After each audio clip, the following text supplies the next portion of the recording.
Today on Getting Real with the Housewives, the moment all Housewives fans have been waiting for, we're breaking down everything you need to know about part 4 of the Beverly Hills reunion. Understand this. I loved my husband. Now he's allegedly defrauding widows, orphans, and burn victims. How the do you think I feel? Then Jackie Goldschneider reveals why she wants to see Danielle Staub back on Jersey. You know, you need a little bit of crazy. Crazy makes it like fun. Plus, the real moms of Bravo are here and they are not holding their opinions back. I wish some of the women would have stood up a little bit. It kind of felt like part 4 was 90% Erika, 8% Sutton, 2% Garcelle, and everyone else just sat there quietly. We've got that plus so much more on today's Getting Real with the Housewives. Hey guys, Christina Garibaldi here with Us Weekly executive producer Mandy DeCamp. Welcome to Getting Real with the Housewives. We are so excited because this week we are joined by some of our favorite podcasters, the real moms of Bravo, Abby and Vanessa. Welcome. We're so excited that you guys are here with us today. Thank you so much for having us. We're thrilled to be here. We cannot wait to discuss Beverly Hills. There's so much to get. I know. I mean, there's so much to get to. And I know that you both have been recapping Beverly Hills on your own podcast. And we're going to get to like everything a little bit later. But what do you both have coming up on your podcast? Yeah. So our podcast, we always have something up our sleeves, whether it be Bravo celebrities or our friends in the Bravo sphere. But we've also are tapping into things in motherhood as well. We just had a big account called Feeding Little. So we try to tackle your entertainment, plus if you need help controlling your toddlers. So you can listen to us at Real Moms of Bravo on Apple Podcasts or wherever you listen to your true crime is what I usually I love it. I love it. Well, like we said, we have a lot to get to, a lot of news to get to. So Mandy, you want to kick us off? Yeah, let's do it. So Bravo is going global. I'm sure everyone's heard the news by now. We're getting the Real Housewives of Dubai, which is awesome, I think. It's coming to the network in 2022. We don't know exactly when, but we know a little bit about it. So the newest Housewives series will shine a light on a group of women navigating their relationships, careers, and supremely lavish and ultra-wealthy lifestyles in the United Arab Emirates. The network added that the desert paradise of Dubai will serve as a backdrop for the lavish lifestyles in which the new cast live. They call it a billionaire's playground. It's known for over-the-top opulence, jaw-dropping modern architecture, and wild nightlife scene. So we have a little 15-second teaser here that Bravo released. Let's take a look at that.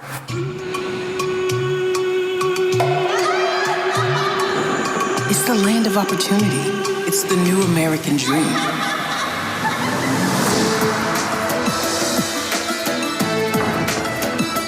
What is everyone's initial reaction to the Dubai Housewives? Are you guys excited for this? I'm thrilled about it, mostly because of the rumors of the cast, one of which is one of my favorite people in the entire world that I'm sure we're going to get into. But I think, you know, I always hear from our international followers like, oh, are you watching what's happening in Melbourne? Do you know what's happening? And they're naming all these other franchises that we don't have access to. And so I'm excited that this will be one that everybody can watch together that will be based somewhere beyond the United States. Yeah. I'm super excited to see the scenery. I've never been to Dubai. It's been on my bucket list for a long time. So maybe this will kind of finally get me to book that ticket if it looks amazing, which I'm sure it will. Right. And they call it the billionaire's playground. So I would imagine that the money that these ladies have and the lifestyle that they are living is something that we've never seen before. So I'm ready for that as well. I think it's going to be amazing. I just feel rich. You guys say Dubai and I automatically feel rich and wealthy. So I'm just excited to see the extravagance. Yeah. It's like Lisa Vanderpump who when you're exactly. You know, Villa Rosa what? Yeah. Totally. So yeah, like you were saying, there are rumors that Ladies of London alum Caroline Stanbury might be joining the cast. So I did not watch Ladies of London, and I feel like if she is joining, I need to go back and watch it. You loved her on the show? I loved her. I loved Ladies of London. So I'm probably a little bit biased in some of my excitement for it, but she actually teased this with us. We reached out to her because we have a really good friend that got married and asked, she's a huge Ladies of London fan. We asked if she would do a video for her wedding. And she said, you're going to be seeing me soon. Stay tuned. And then a couple months later, this came out. So I do think it's going to be with Caroline, whether she's a producer or in the cast, but knowing Caroline, she's going to be in the cast. That's amazing. Yeah, it sounds pretty accurate. Patty Stanger, of course, $1 Million matchmaker. She wrote on Instagram, "Go Caroline Stanbury. So happy for you, my friend. # break a leg." So I think it's pretty real. Besides Dubai, is there one city that you guys would like to see the Housewives go to that it hasn't been yet? It's hard for me to think internationally just because I feel like we haven't gone anywhere fun in the last 2 years. So it's hard to know like what cities are even open to do a show. But within the United States, I would love to do something with like some of these like startup tech people's wives in that community. I think there's a lot of wealth, but a lot more of like new money. So it would be kind of a different spin on what we've been seeing in our traditional housewife franchises. I like something like Pacific Northwest. I think it'd be really cool. I like that. That's a good idea. Yeah. That's a great idea. My follow-up to that, I feel like I would love something Southern since we've lost Dallas. We have obviously Charleston with Southern Charm. We have Atlanta as well. So I would love something in the South. We've always talked about Nashville. Right. That always comes up in conversation. I would be open to it.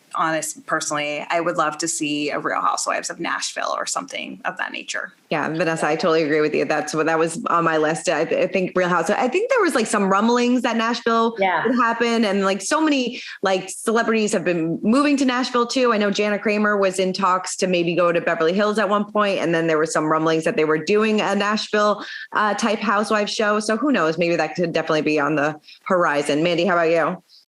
I got to root for Mississippi. So I recently moved from New York to Mississippi for my husband's job, and it needs a Housewives. Like I've only been here a few months, and it's like I need to cast it tomorrow. I love it. Like a lot of people are married to doctors, women, and there's a lot of couples that are the woman and the man are both doctors, and they have a million kids. And I feel like it just, maybe I'm married to medicine, Mississippi. Right. I was going to say like a new very least. Yeah. It's crazy. But I'm rooting for the South too. I love it. All right. Well, let's move on to Dorit because as we know, she has been in the news a lot this past week with a very scary situation. And since her house has been robbed, she has released a statement. But to recap it really quickly, she was in her Encino Hills home with her kids on October 27th when 3 men broke into her home. They stole reportedly over $100,000 worth of valuables. Well, she spoke out on Saturday and she said, as you all know by now, I have been through a terrifying ordeal, one that no parent or person should ever have to experience. I've received so many messages of love and support, and I thank you from the bottom of my heart. It's truly overwhelming. My kids are unaware of what happened. They slept through it, and I thank God for keeping my kids and myself from being physically harmed. Now, her kids, Jagger, who is 7, and Phoenix, who is 5, were asleep at the time, and her husband, PK, was out of town. She continued saying, my family now needs to start the healing process. I have thrown myself straight back into work as I want our family to return to normalcy as soon as possible. With the love and support of my husband, my incredible family, friends, fans, and followers, I am confident that this is the right thing to do whilst I independently work through the trauma. I'm so grateful to the LAPD for their care and attention. And thank you again for all the love and support. Much love, Dorit. I mean, this is super, super scary and something that you would never want anybody to go through. But of course, people have been talking now that this is a way for her to get back on the show and she needed a storyline. I mean, I don't think anybody would really go that far into wanting to stay on the show, to have all their valuables taken and to be held at gunpoint. Yeah. What do you guys think about that? Yeah, I think it's a stretch. I mean, her kids were in the home. I don't think, some people saying this was all staged. I don't think, even if it was staged, any parent would put their kids where there's a potential for harm. And you can say a lot of things about Dorit, but I do think at the end of the day, she is a caring, loving mother. And I just don't think she would do anything that would put her kids at any sort of risk. Right. I also think this is going to change her dynamic with the housewives. We're so used to seeing all her glam and her closet. And, you know, I think about what happened with Kim K when she was burglarized and robbed at gunpoint in Paris. So I feel like she may scale back a little bit. I don't know that we're going to have access to all the things that she shared with us previously, just being protective. Well, it's funny. Yeah, go ahead, Mandy. I think you're about to say the same thing, but Christina and I had said right before this happened that day, like, I can't believe they still show all of their wealth on TV after the Kyle Richards incident too. And Kim K is a good point.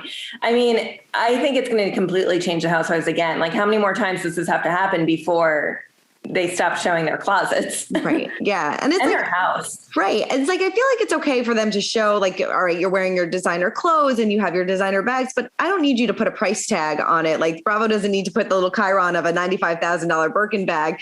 They just don't need it because it's just a red flag. It's like, here, come, this is what's inside my house. You could have it. So it's I just, like you said, Mandy, I think they're going to have to change some things and not show off their wealth as much as they have. But now we're going to Dubai and that's where the billionaire's paradise is. So I don't know.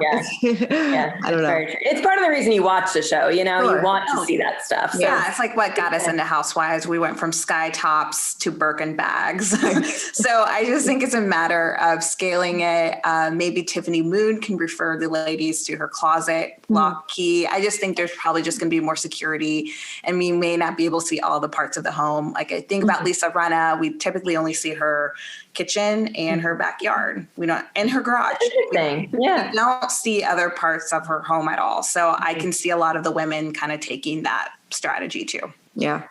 When we do celebrity home shoots, a lot of times the celebrity will ask that we don't shoot the exterior of their home because they don't want people to place exactly where it is. And I feel like that might be a good idea for them too. Yeah. Yeah. The Kardashians did that for a number of years too. Yeah. All right. Well, let's get into some Erika Jayne news. Before we get to the reunion, we have one more story about her because they're never ending. So apparently she had sent a baby gift to Andy Cohen that never arrived, but he couldn't be happier. So hear this out. During an event in the city this week, he was promoting his new book, Glitter Every Day, 365 Quotes from Women I Love. Do you guys have it yet? His new book? We do not. I want it for Christmas. So anyway, he said at this event, Erika gave me a card that said she had given me 2,000 or no, I think it was 1,000 shares of Disney stock, which is really expensive. I called her and said, are you kidding me? And she said, that's what we give to all the kids in our life. He said he had mentioned the gift earlier and a reporter called to ask him if he had thought the present might implicate him in Erika's ongoing legal drama. But there was one catch, the gift never arrived. So he continued his story. He said, so I called Erika and was like, look, I got to be straight with you. This is now going to run in the paper and I'm going to look like I'm throwing you under the bus. And he obviously didn't mean to. Erika, however, remembered that she hadn't sent the stock over and she agreed with him that it was a good thing she didn't. So he finished the story. She said, Andy, I know we didn't. And this has been on my mind. She said, I remember everything. I don't forget anything. And I remember that we didn't give you the gift. And she said, thank God we didn't. And I said, thank God you didn't. Like, I'm so glad you didn't. I don't know. Do you think that $1,000 in Disney stocks could have really implicated Andy Cohen in this whole legal drama? No, but the timing of this is really suspect for me. So Andy had his baby early 2019. You would think, and then this, baby Ben had a first birthday before, she filed for divorce November of 2020. So this is over a year and a half later. She's claiming she didn't know anything. I just feel like if you offered that gift to somebody, numerous times you'd be like, oh, I didn't send it. His first birthday rolls around. I should probably send him that gift. The fact that she didn't and is saying, thank God, it makes me wonder if someone told her, don't send him that, and gave her advice on it, which the timing of it would make me think that she knew about this well before she told anybody she did. I feel like it makes her look more suspicious in my mind, but I'm also on the side that I think she knows a lot more that she's letting on. So this is just fueling my fire. Have our own Fancy Drew and Abby. Yeah. Abby is also Fancy Drew. If you couldn't tell already. I love it. Yeah, no, you make a really good point. That is true. It's like, why did she wait so long? And, why didn't she just send something else? I don't know. It's very, very, it is a little suspect. And it's kind of hard to believe a lot of things that are coming out of Erika's mouth. I don't know. Yeah.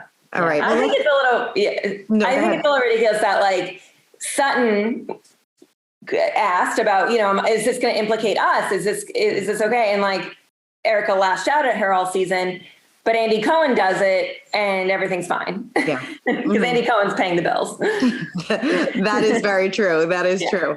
All right. Well, he has no glam squad without Andy. That's her glam squad budget. Very, very true.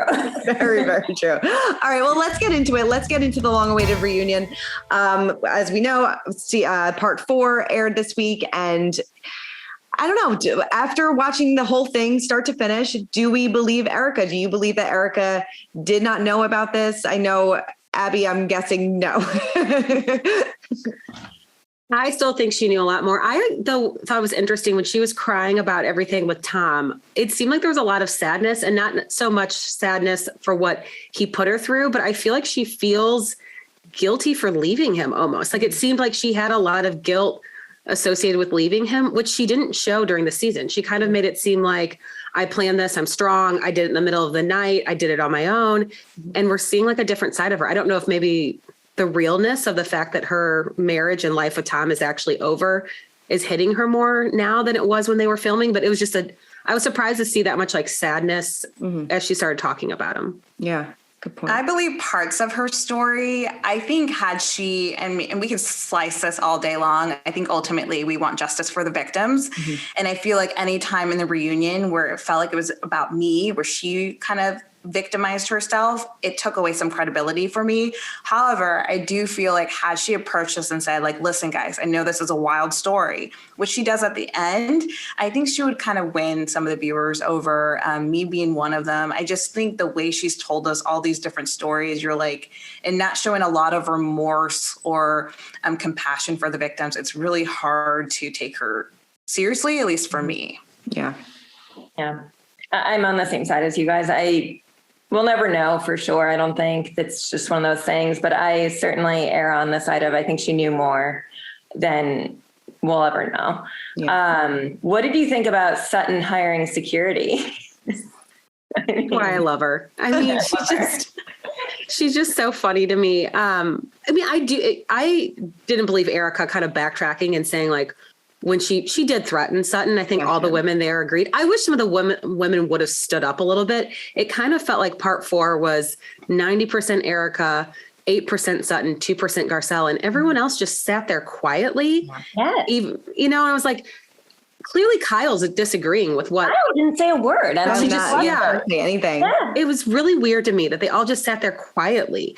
But I get that why Sutton might have felt threatened. I don't think I would have gone to the extremes to hire security, but I guess when you're, that rich and you've got all that Cartier that you need to take care of, that maybe it makes sense. It is. It is very interesting that some of the ladies, stood silent. I mean, that's kind of when Andy Cohen said to Lisa Rinna, like, you were so outspoken about Denise, about Kim, about Munchausen, and now you're kind of staying silent on this. Like, why? And she's like, well, I'm just a really good friend. I'm like, well, that's not the Lisa Rinna that we know. Like, Lisa Rinna always has an opinion about things. And I don't know if they're scared to say too much because maybe they feel like they will be implicated in all this, even though I don't think that they would. It is just weird that they're like not pressing Erika to answer these questions. And if they do, they get their head bit off. Right. Like Crystal. That's true. Like Crystal. Yeah. That's why angry.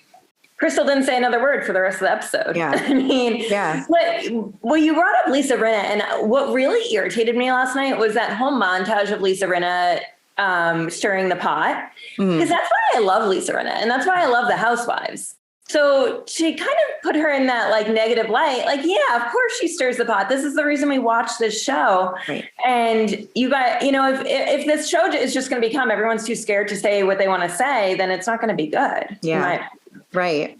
Or they feel like it's a lost cause. Like you said, it's like every time anybody asks Erika anything, she just bites her head off and uses anger to kind of like almost deflect the situation a little bit too. So you're kind of focusing on something else rather than what her answer really should be. So I don't know. It's the whole thing is just, it's really odd. It really is. I was shocked how she snapped at Andy. She's like, he has a flip phone. Keep up. I was like, oh my. I know. She was angry. She's so angry. Yeah.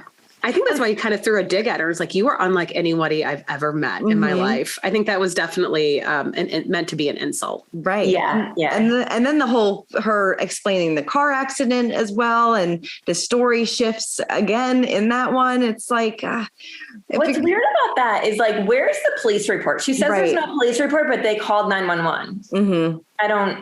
I feel like there would be documentation. You could get a recording of the 911. I mean, I'm a Google hire Google detective, so I don't know how you go about doing that. Right. But I feel like there would be a way to access the phone call. So that part doesn't make sense. The snow in Pasadena, that was, I think, the one question she refused to answer. Of all questions. Of all questions. I mean, I guess we can go back and like see what the weather report was for that day too. Like, There was hail. We had followers who sent it to us. They're like, oh, really? We just had hail and it wasn't enough that would make you, flip your car 7 times. But apparently he lives further north. The only thing I could think of is she didn't want to say the exact area for her son's safety, being that he is in law enforcement, but she could have just said that. That would have been a much better answer. I don't want to give anything off, like to tip anybody off where he actually lives. So I just want to leave it at he lives north. It's just weird what she picks and chooses to answer because it really doesn't make sense. Yeah. And the fact that she talks or Tom calls 5 times a day and that she's only started talking to him now that he's incompetent, I guess, as well, which was interesting. Yeah. Like her lawyers, I would bet they would say, don't talk to him because you're only adding, or like, I don't know. I'm a Google lawyer, but I would think you wouldn't want your client talking to someone who's being accused, incompetency or not. I just feel like that wouldn't help your case. Do you guys think she's a bully? I know that came up last night a few times. I think so. I mean, I think so. Yeah. I think it multiple times in the reunion. Anytime the women, they try to speak up, she barks at people and kind of goes after them. So she does have bully type behavior. I mean, I will say, I don't think we saw her necessarily go on like social media attacks. I could be wrong, but I don't feel like does it in that sense, but she is kind of a bully. Yeah. Yeah. And I think too, you look at previous seasons, there's, examples of her yelling at Eileen, who actually in that moment, they were friends. She's yelled at Teddy. I think she does show that there's examples where she has a short fuse and that she can really lash out at people and bully them to silence. I think that's the point. She wants to get people so afraid of her that they won't talk. And that to me feels like a bullying tactic. And it seemed like it worked because a lot of the ladies just kind of stayed silent. Well, it seems her a like, liar. Right. Yeah. Don't call her a liar ever.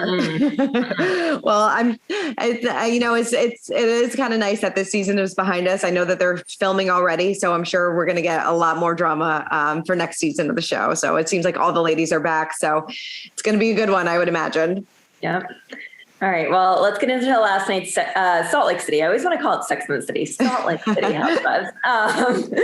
So it's nothing compared to, Beverly Hills this season yet. Yeah. We haven't gotten the Jen Shah arrest, but I think that's coming next week, by the way. Yes. Yeah. Ready for it. So what did you guys think about Mary comparing losing her relationship with her mother to Lisa calling her out for wanting to Google something that she said?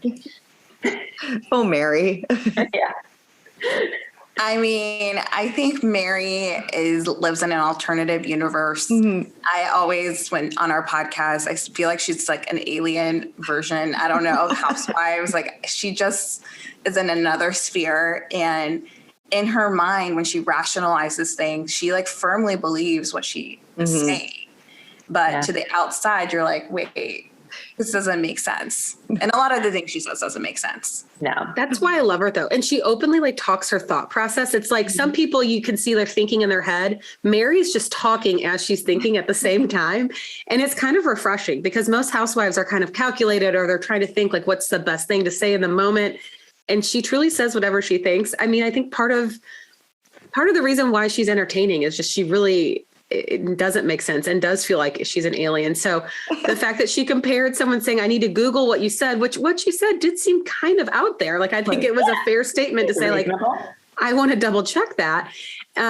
Drawing that comparison to then losing a relationship with your mom. I didn't see the correlation, but I kind of love the journey she took us on. Yeah, I mean, there's so much trauma there. I feel like I don't want to get dark, but I feel like there's a lot of bad things that happened to Mary. Someone did point out, one of our followers said she got so upset with the Googling because since she is being accused, it feels like this season of being allegedly a cult leader, that the Googling like is a trigger that she's a liar and anything she says, there's no truth to it. Yeah. No, she definitely has no filter. What did we think of Lisa's product party and then the Jen designer feud that kind of went down there? It's Lisa as well. I'm sick of Lisa's products. I'll say it. I'm sick of Lisa in general. I said it last week. I'm not a huge Lisa fan. I feel like she just tries to stir the pot, but it's not genuine. I want genuine stirring the pot, and I don't want to hear about her son's products. No, I don't. Or her vodka. Yeah, she pushes that Vita all the time. The one reason why I love Lisa is because we share a passion for fountain soda. It's something I feel strongly about. It is the best. Yeah, it's the best version of a soda. You just can't compete with a fountain soda. The cans are just not nearly as good. So I love that she's so like open about her fast food love and fountain sodas. But I agree. Like she pushes these products really hard. I think too, I feel like maybe she got feedback from season 1 that she seemed very like rigid and cold. So we're seeing her cry a lot more, and it feels just like a very different Lisa. I think she's going to fall into that second season pitfall where you're trying too hard to orchestrate and produce. And it usually doesn't go over well with the audience because we've seen this enough to know when it's real and when it's not. Totally agree with you. Yeah, totally agree. I love it. I love Lisa. So I'm popular or unpopular opinion. I think the different kind. I always think we need like kind of a villain on Housewives. And I love my number one thing that I love in a housewife is delusion. And in her mind, she does nothing wrong, and she's going to live by that and that conviction. And I'm here for it, for the drama that it brings. Totally. And I feel like Jen Shah is exactly the same way. And, and like we said, she, it seems like based on the teasers that the arrest goes down next week. I am so ready for it. We've been waiting for 8 weeks now. So I feel like things are really going to get heated up on Salt Lake City. So I'm ready for it. Andy said in an interview too that not this week. So the arrest is this coming episode, but then he said the next one is the best housewife episode he's ever seen. Oh, wow. Now take it with a grain of salt because he always tells us it's going to be the best season of OC ever. And it's been on a continual decline. But I think that's a really bold statement. And he said it on Watch What Happens Live. So I was like, well, maybe we are in for a ride because I feel like watching somebody get arrested on live TV is something we've typically don't see in Housewives. No, definitely not. All right. Well, time for real talk. And we recently caught up with New Jersey's Jackie Goldschneider, who shared why she wants Danielle Staub back in the game. Find out why. Was there anything in the Jersey chapter that surprised you? They were like, I don't know if that's too accurate. Yeah, a lot of things. I just thought I'm trying to remember right now. I think everything that comes out of Danielle's mouth is always like, what are you talking about? What are you talking about? So, everything about it. But yeah, it's interesting to see the thought process behind why certain people were hired at certain times, everything I loved, because you never get to hear like what other people are thinking. So totally. I think you said in the book that you wouldn't mind filming with Danielle again, but explain why. Yeah. I mean, well, I think that you need a little bit of crazy. Crazy makes it like fun, but she goes a little overboard with the crazy, but I never had anything particularly horribly toxic happen with Danielle. I mean, I understand why Margaret, she put her hands on Margaret. She pulled her hair. If someone did that to me, I'd never want to be in their presence again. But for me personally, I think of Danielle as like a wounded bird, so I don't hate Danielle, so I wouldn't have any problem filming with her, but I don't know that it's healthy for her to be on a reality show. Totally. I mean, would you want to see Danielle Staub back on Jersey?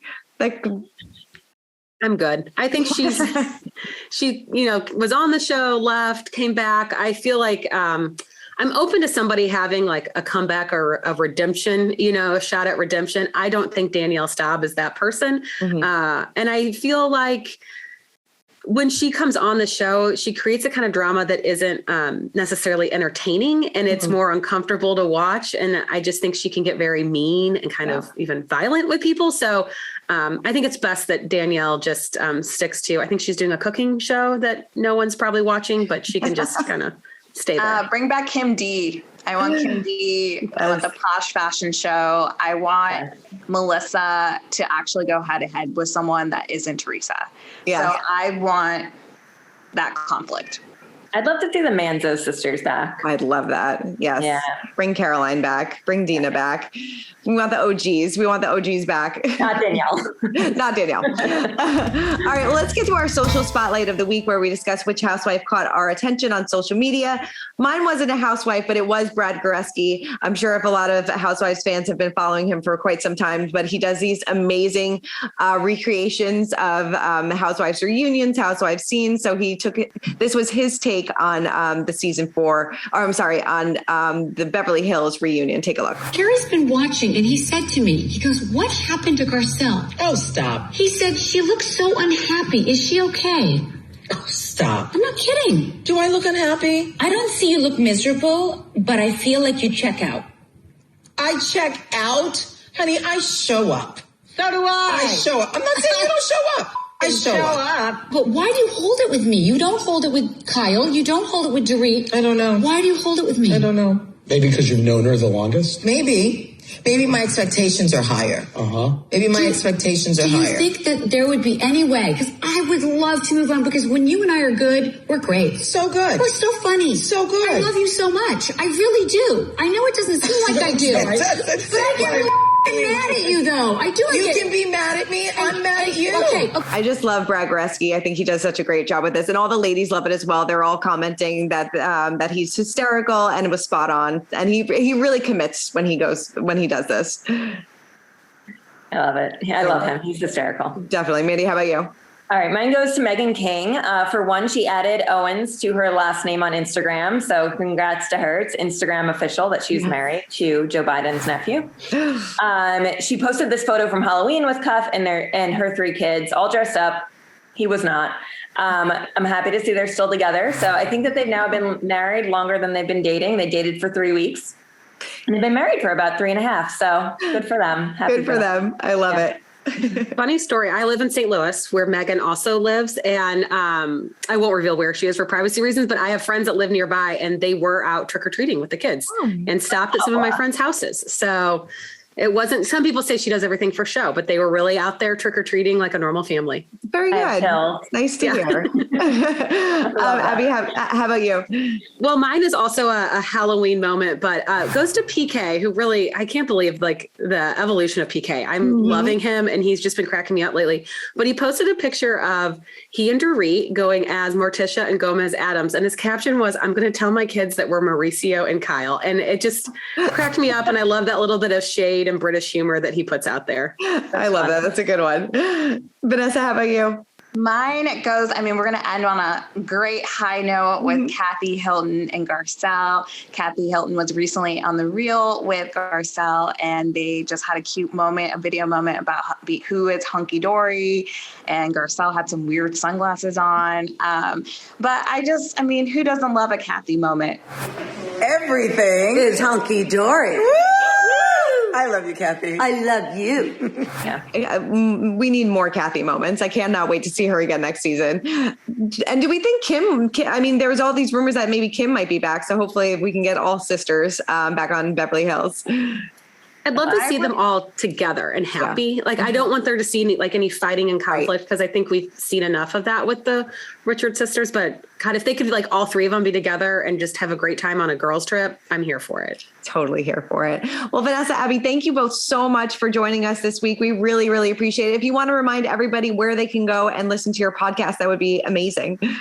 Oh, thank you so much for having us. You can listen to us, Real Moms of Bravo. Again, wherever you listen to your podcast is where you can find us. And we also have an Instagram page at Real Moms of Bravo, where we keep you up to date, aside from these ladies, on all the latest Bravo news. Definitely. Well, thank you so much. And make sure to check back on Getting Real with the Housewives every Thursday on Us Weekly's YouTube channel, and definitely check out our podcast as well.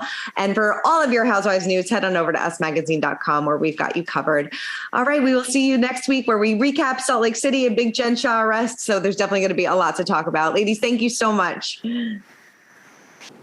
Bye.